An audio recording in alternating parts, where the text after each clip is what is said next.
Dr. Heidegger's Experiment by Nathaniel Hawthorne. That very unusual man, old Dr. Heidegger, once invited 4 friends to meet him in his office. There were 3 white-bearded gentlemen, Mr. Medbourne, Colonel Killigrew, and Mr. Gascoigne. And there was a thin old lady whose husband had died, so she was called the Widow Wycherley. They were all sad old creatures who had been unfortunate in life. As a young man, Mr. Medbourne had lost all his money in a poorly planned business deal. Colonel Killigrew had wasted his best years and health enjoying the pleasures of women and drink. Mr. Gascoigne was a ruined politician with an evil past.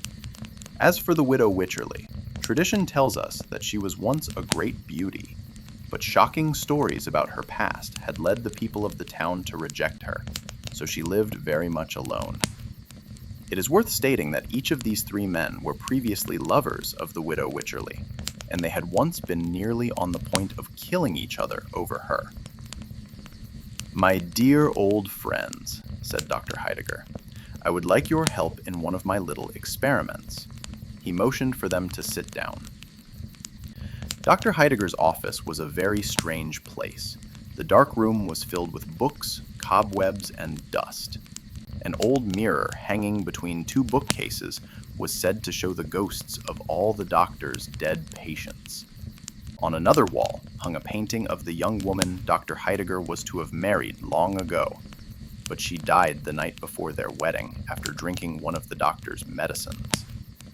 The most mysterious object in the room was a large book covered in black leather. It was said to be a book of magic. On the summer afternoon of our story, a black table stood in the middle of the room. On it was a beautiful cut-glass vase. 4 glasses were also on the table. Dr. Heidegger was known for his unusual experiments, but his 4 guests did not expect anything particularly interesting. The doctor picked up his black leather book of magic. From its pages, he removed a dried-up old rose. "This rose," said the doctor, "was given to me 55 years ago by Sylvia Ward, whose painting hangs on this wall. I was to wear it at our wedding. Would you think it possible that this ancient rose could ever bloom again?" "Nonsense," said the Widow Wycherley with a toss of her head. "You might as well ask if an old woman's lined face could ever bloom again." "See," answered Dr. Heidegger. He reached for the vase and threw the dried rose into the water it contained. Soon, a change began to appear. The crushed and dried petals moved and slowly turned from brown to red. And there was the rose of half a century, looking as fresh as when Sylvia Ward had first given it to her lover. "That is a beautiful trick," said the doctor's friends. "What is the secret?"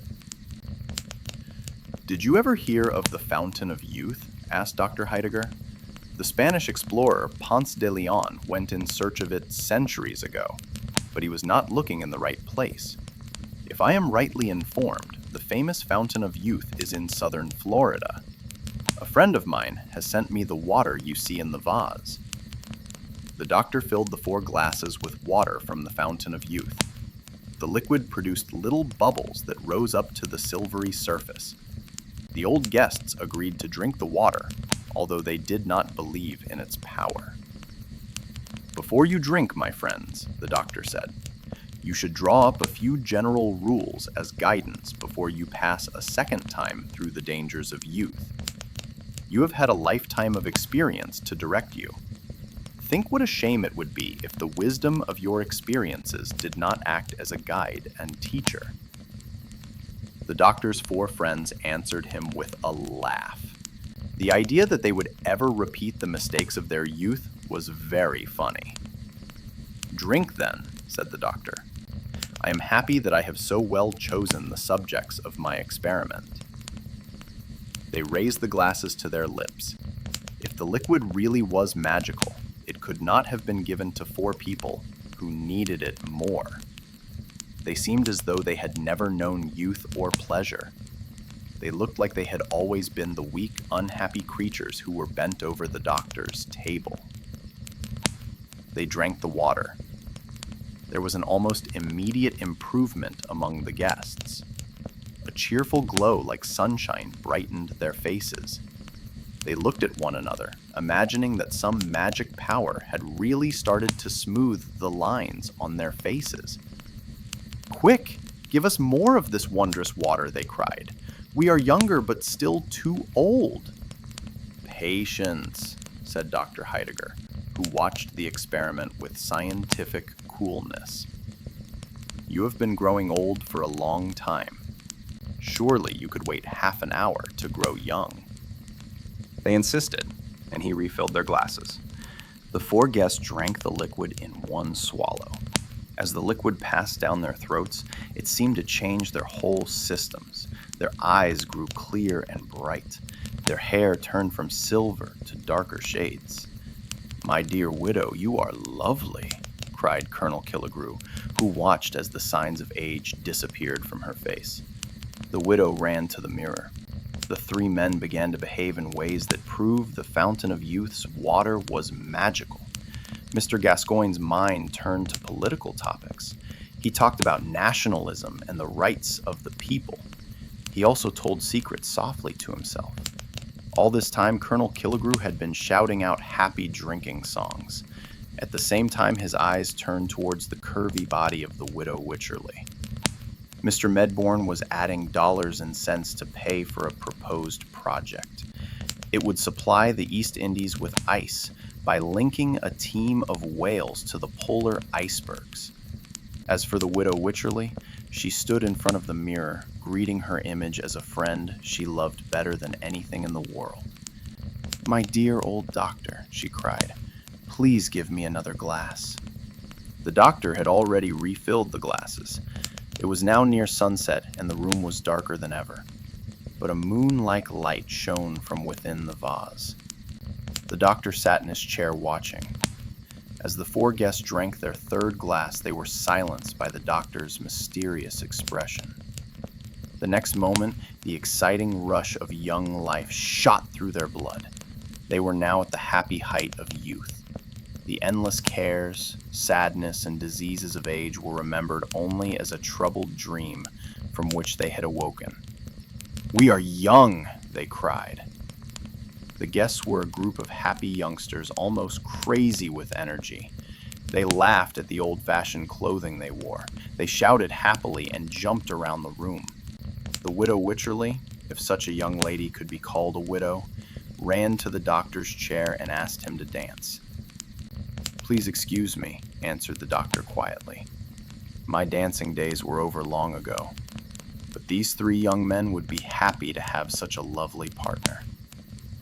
The men began arguing violently over who would dance with her. They gathered around the widow, each grabbing for her. Yet by a strange trick owing to the darkness of the room, the tall mirror is said to have reflected the forms of three old gray men, competing for a faded old lady. As the three fought for the woman's favor, they reached violently for each other's throats. In their struggle, they turned the table over. The vase broke into 1,000 pieces. The water of youth flowed in a bright stream across the floor. The guests stood still. A strange coldness was slowly stealing over them all. They looked at Dr. Heidegger, who was holding his treasured rose. The flower was fading and drying up once more. The guests looked at each other and saw their looks changing back. "Are we grown old again so soon?" they cried. In truth, they had. The water of youth had only temporary power. "Yes, friends, you are old again," the doctor said, "and the water of youth lies wasted on the ground. But even if it flowed in a river at my door, I still would not drink it. This is the lesson you have taught me." But the doctor's four friends had learned no such lesson. They decided at that moment to travel to Florida and drink morning, noon, and night from the fountain of youth. So what's the takeaway from Hawthorne's cautionary tale? The haunting truth is this: Second chances mean nothing if we haven't learned from our past mistakes. Dr. Heidegger's guests didn't lack opportunity. They lacked wisdom. The moment youth returned to their veins, they repeated mistakes that had ruined them the first time around. Hawthorne's philosophy cuts deep. Experience doesn't automatically create wisdom.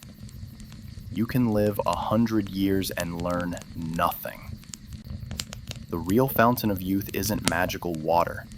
It's the ability to reflect, to change, and to grow from our failures. Notice that Dr. Heidegger, the only one who doesn't drink, is the only one who truly learns. He understands what his guests never will. That chasing youth is chasing a mirage. True fulfillment comes not from reclaiming what we've lost, but from becoming wiser with each passing year. As you move forward in your own life, ask yourself, are you repeating old patterns, or are you actually evolving? Because time will pass either way, but wisdom is a choice. Thanks for watching. If this story made you think, hit that like button and subscribe. Until next time.